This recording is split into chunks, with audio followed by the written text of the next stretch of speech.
Ghost notes a BL Harem story, 1 MC, 3 ML prologue. The email arrived at 2:47 a.m., and Yoojin almost deleted it without reading past the subject line. RE, RE. Paper Moon, final mix approved, credit. JKANG. He'd seen 100 emails like it. He always would. That was the arrangement, the deal he'd signed 2 years ago in a conference room that smelled like burnt coffee, back when he was 23 and desperate, and producer Jang Insu had slid a contract across the table like he was doing Yoojin a favor. You write, I release. Your name doesn't go anywhere near it. That's the job. Yoojin had said yes because saying no meant going back to his parents' restaurant in Ilsan and admitting that 4 years of music school had bought him nothing but debt and a laptop full of songs no one would ever know he wrote. So he said yes. And Paper Moon, the song that had kept him up for 6 nights straight, that he'd built note by note like he was assembling something fragile out of glass, would be released next month under ONYX, credited to a producer who, as far as Yoojin could tell, had never touched an instrument in his life. He closed the laptop. In the dark of his one-room apartment above a shuttered noodle shop, the only light was the blinking cursor of unopened messages he didn't have the energy to read. He didn't know yet that in 6 days, someone from ONYX would knock on his door. He didn't know it would happen 3 times. Chapter 1. The address that wasn't supposed to exist. Yoojin's studio was a converted storage room, 4 steps from his bed, insulated with egg cartons he'd glued to the walls himself in a fit of broken desperate ingenuity 3 years ago. It smelled like solder and instant coffee. The keyboard had 2 dead keys. The chair had 1 wheel that stuck. It was, by any reasonable measure, not a place a idol should ever set foot in. Which was why, when the knock came at 9 p.m. on a Tuesday, Yoojin assumed it was his landlord about the rent. It was not his landlord. Kang Ithan stood in the hallway in a black cap pulled low and a mask that did nothing to hide the sharp line of his jaw or the particular way he held himself. Spine straight, weight balanced, like even standing still was a performance he'd trained for. ONYX's leader, main vocalist. The face that had been on 11 magazine covers this year alone, currently looking distinctly out of place under a flickering hallway bulb that buzzed like it was dying. Yoojin, Ithan said. Not a question. Yoojin's stomach dropped somewhere around his shoes. I think you have the wrong. I have the right address. Ithan pulled the mask down, just enough to be unmistakably himself, and something about the casualness of the gesture, like he'd already decided this conversation was happening whether Yoojin liked it or not, made Yoojin's pulse spike. I found your name in the publishing metadata. It's supposed to be scrubbed. It wasn't this time. Paper Moon, you wrote it. There was no point lying. Yoojin's face had already done it for him. You can't be here, Yoojin said instead, low, glancing past Ithan's shoulder at the empty stairwell like Jang Insu might materialize out of the wallpaper. If anyone sees you, no one saw me. Ithan stepped forward, and Yoojin, who had exactly 1 square meter of doorway to defend, stepped back, and just like that Ithan was inside, looking around the cramped apartment with an expression Yoojin couldn't read. Not pity, not judgment, something closer to hunger. This is where it came from, Ithan said, almost to himself. He crossed to the studio doorway, looked at the egg carton walls, the dead keys, the single monitor speaker with a crack running through its casing. This, I've recorded in a room that cost more than this entire building, and it didn't sound like anything. And you made this? He turned, and the look he gave Yoojin was so direct it felt like a hand on his sternum. In here. It's not that special, Yoojin said, because it was easier than accepting a compliment from a man whose voice he'd heard in his own headphones for 400 consecutive nights while he wrote a bridge that made the demo singer cry. It's the only thing I've sung in 3 years that didn't feel like a costume. Ithan said it flatly, like a fact, not a line. Then quieter, I want to know how you did it, not the technique. He gestured, frustrated by his own vagueness. The thing underneath it. He was close now. Close enough that Yoojin could smell rain on his jacket, could see the faint shadow of exhaustion under his eyes that no amount of concealer had fully erased. The kind of tired that came from a schedule with no room in it for a person to just be. Ithan reached out, not fast, giving Yoojin every chance to step away, and rested 2 fingers against the edge of the keyboard right next to Yoojin's hand. Not touching. Close enough that Yoojin could feel the warmth of it anyway. Teach me, Ithan said. Not as an idol, just like this, whatever this is. Yoojin's mouth had gone dry. If Jang Insu finds out you were here, he won't. Ithan's fingers shifted just slightly, close enough now that his knuckles brushed Yoojin's. Neither of them moved away. I'm good at keeping things quiet. I've had practice. The hallway bulb buzzed. Somewhere below, the shuttered noodle shop's pipes groaned. and Han Yoojin, who had spent 2 years being a ghost, sat very still and let himself, for one reckless second, be seen. Chapter 2, the one with the deal. Ethan came back 4 more times that week, always after 9, always alone, and each time Yoojin told himself this was the last time, and each time he opened the door anyway. He should have known someone would notice. He didn't expect it to be Seo Doyeon. Doyeon didn't knock. Doyeon's presence announced itself first as a shadow falling across Yoojin's half-open window. 3rd floor. No fire escape, which meant the ONYX visual and lead dancer had apparently scaled a drainpipe, and the neighbor's balcony rail to avoid being seen at the front door, wearing $3,000 of designer streetwear while doing it. You could have used the stairs, Yoojin said, heart still hammering from the scare, as Doyeon swung one long leg over the windowsill with the unhurried confidence of someone who had never once considered that a plan might fail.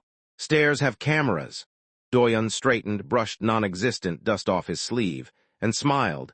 The smile Yoojin had seen on 50 billboards, except up close it had an edge to it that the cameras never quite caught. Ethan's been sneaking off 4 nights running. He's terrible at lying. I followed him last time. Didn't come in, wanted to see who was worth all the trouble first.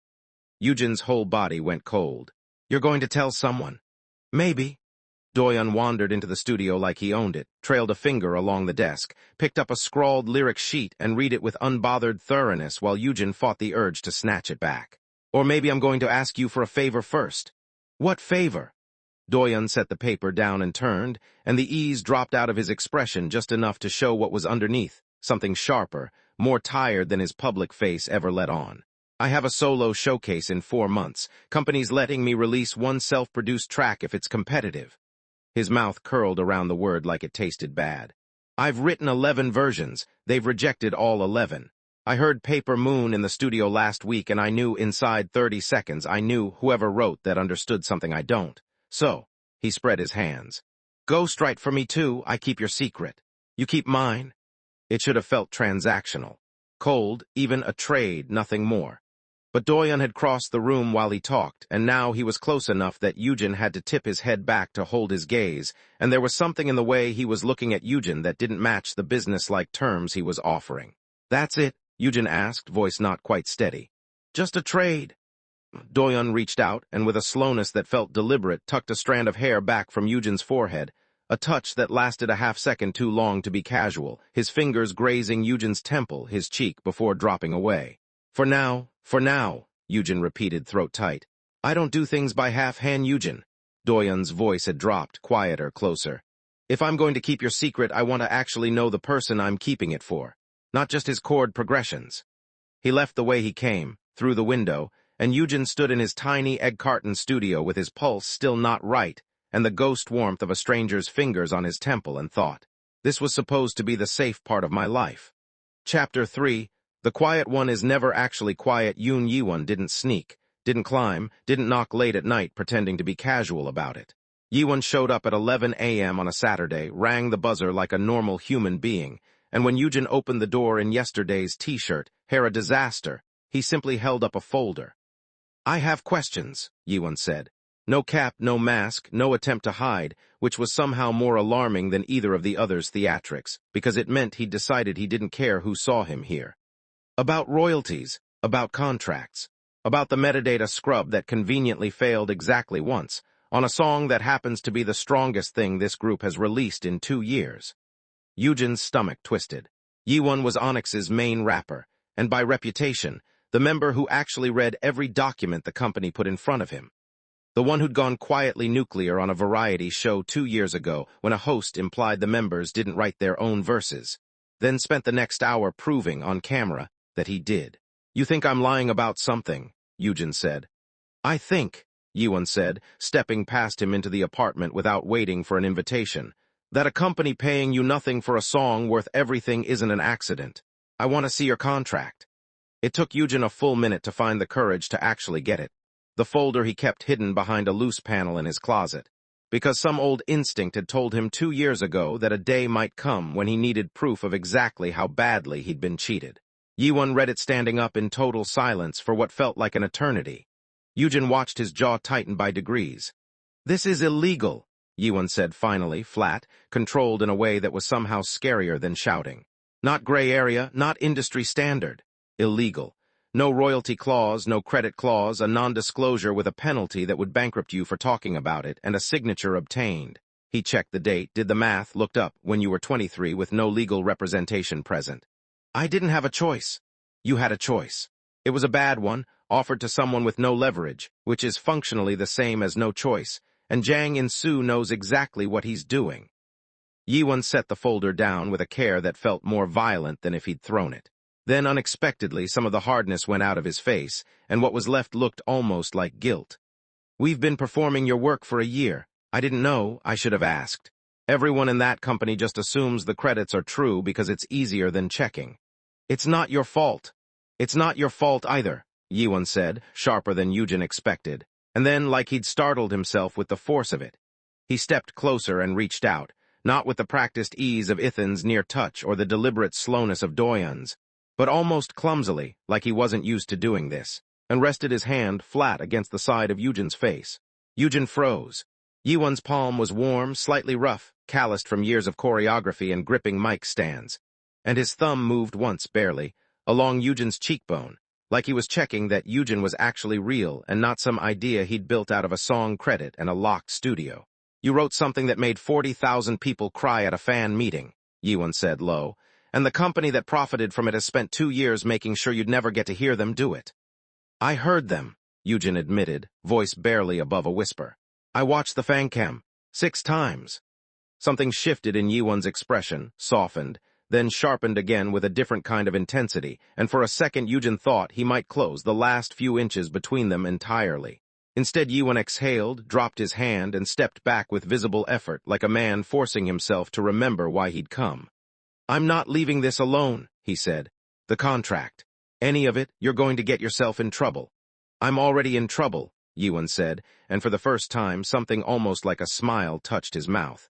Ithan's been disappearing 4 nights a week and lying badly about it. Doyeon suddenly wants his showcase demo reviewed by a friend. I did the math before I ever knocked on your door, Han Yoojin. I'm not here to catch you doing something wrong. He paused at the door, hand on the frame, and looked back. I'm here because apparently there's a line, and my members are already standing in it, and I don't intend to be the one who's slow to figure out why. Chapter 4. 3 men, 1 studio, no exits. It was, in hindsight, inevitable that they'd all end up in the same room at once. It happened on a Thursday, because of course it did. Because the universe apparently had a sense of humor about Yoojin's continued survival. Ithan arrived first, at 8:47, with 2 coffees and an apology for missing the day before. Doyeon came through the window at 9:15, mid-story about a stylist who'd tried to put him in a color he'd banned company-wide, and stopped talking the second he saw Ithan sitting, cross-legged on the studio floor with a coffee that was clearly not for himself. The temperature of the room changed instantly. You, Doyeon said. Me, Ithan agreed, not moving from the floor, though something tightened in his shoulders. Yiwon arrived at 9:20, contract folder tucked under his arm as usual, took one look at the two of them locked in a silent standoff over a coffee cup, and set the folder down on Yoojin's desk with the air of a man who had walked into exactly the situation he'd suspected, but hoped to avoid. Ah, Yiwon said, so it's not just me. Nobody moved. Yoojin stood in the doorway of his own studio, absolutely certain that whatever happened in the next 5 minutes was going to end either in bloodshed or a group chat leak, and quietly began calculating how fast he could get to the fire escape. You're both here for the songs, Doyeon said finally, arms crossed, looking between Ithan and Yiwon like he was recalculating a chess position. That's fine, that's business, but you, he pointed at Ithan, have been coming here at night. Alone. For a week. So have you, Ithan said, unbothered, finally standing so he wasn't at a disadvantage looking up. Through the window, which, by the way, is a genuinely unhinged way to visit someone. At least I didn't lie to the group chat about a late gym session. At least I didn't try to buy him with a demo deal. I didn't. Enough. Yiwon's voice cut through the room, not loud, but with the particular weight it carried when he actually meant something. Both of them stopped. He looked between his 2 members and then deliberately at Yoojin. This isn't about us. It's about the fact that a nobody producer has been stealing credit from a genuinely brilliant person for 2 years, under a contract that could get the company shut down if the right journalist ever saw it. And instead of dealing with that, we're standing in his apartment arguing about who gets to bring him coffee. Silence. Yoojin, still frozen in the doorway, felt something in his chest crack open at the word brilliant said so plainly. like it wasn't even a compliment. Just a fact Yiwon was annoyed everyone else was ignoring. Ethan was the one who broke first, exhaling, some of the tension leaving his shoulders. He's right. He looked at Yoojin, really looked, in a way that made the small room feel smaller. This stopped being about the songs for me a while ago. I'm not going to pretend otherwise, not to you two and not to him. Doyeon's jaw worked. For a second, Yoojin thought he'd argue. Instead, he laughed, short and rough, and dragged a hand through his hair. Yeah, okay. Same. He looked at Yoojin too, and the sharp performer's smile was gone, replaced with something that looked almost embarrassed. I told myself it was a trade. It stopped being a trade around the time you fell asleep on your keyboard trying to finish my demo, and I sat here for 40 minutes just watching you breathe like an idiot. Yoojin's face went hot. You didn't tell me you did that. I'm telling you now. All three of them were looking at him. Yoojin, 25 years old, 400 sleepless nights deep into a career that officially did not exist, standing in a studio that smelled like solder and old coffee, had absolutely no idea what to do with three of the most desired men in the country looking at him like he was the rare thing. He started and stopped, because he genuinely didn't know how to finish that sentence honestly. I don't know what to do with this. I don't know which of you I want. I don't know if I'm allowed to want any of you, given everything else that's already falling apart. Yiwon, watching him struggle, stepped in not physically, just verbally, giving him an out. You don't have to decide anything tonight, he said. There's a more immediate problem. If Jang Insu finds out 3 members of ONYX have independently discovered his fraud, he's not going to wait around to be exposed. He'll bury the evidence and possibly bury you along with it. That landed like cold water. Yoojin's romantic panic collapsed instantly into a different, sharper kind. He wouldn't. He absolutely would, Yiwon said, grim. I read that non-disclosure clause twice. There's a penalty structure in there that only makes sense if it was written by someone anticipating you'd eventually have leverage and trying to make sure you'd be too scared to use it. Ethan's expression had gone hard and focused. The look Yoojin recognized from performance clips. The one that meant he'd stopped feeling and started strategizing. Then we get ahead of it. How? Doyeon asked. We don't leak anything, Ethan said slowly, working it out as he spoke. We don't need to. We just need Jang Insu to know that all 3 of us know before he has time to decide Yoojin's a liability worth quietly erasing. A man like that doesn't fight 3 idols and the metadata trail at once. He negotiates. And Yoojin gets what exactly out of a negotiation? Doyeon's voice had an edge in it, protective in a way that surprised even him, judging by his own flicker of self-consciousness. I'm not doing anything that ends with him still invisible. Credit, Yiwon said immediately. Real contract, real royalties, his name on Paper Moon retroactively and on my showcase track and on whatever we do next. Whatever we do next. The phrase hung in the room, and Yoojin realized with a lurch that somewhere in the last 10 minutes, without anyone quite saying it out loud, the 3 of them had stopped debating whether to protect him and started debating how. He hadn't had anyone fight for him in longer than he could remember. Why? Yoojin asked, quiet, and all 3 of them turned back to him. Are you all actually doing this? Really? Not the songwriting. The silence that followed wasn't awkward. It was the kind of silence that came before something true. Ethan spoke first, low, direct. Because for 3 years I've been performing feelings I don't have, in a room full of people who don't actually see me, and the first time I felt something real in a very long time, it was standing in this doorway.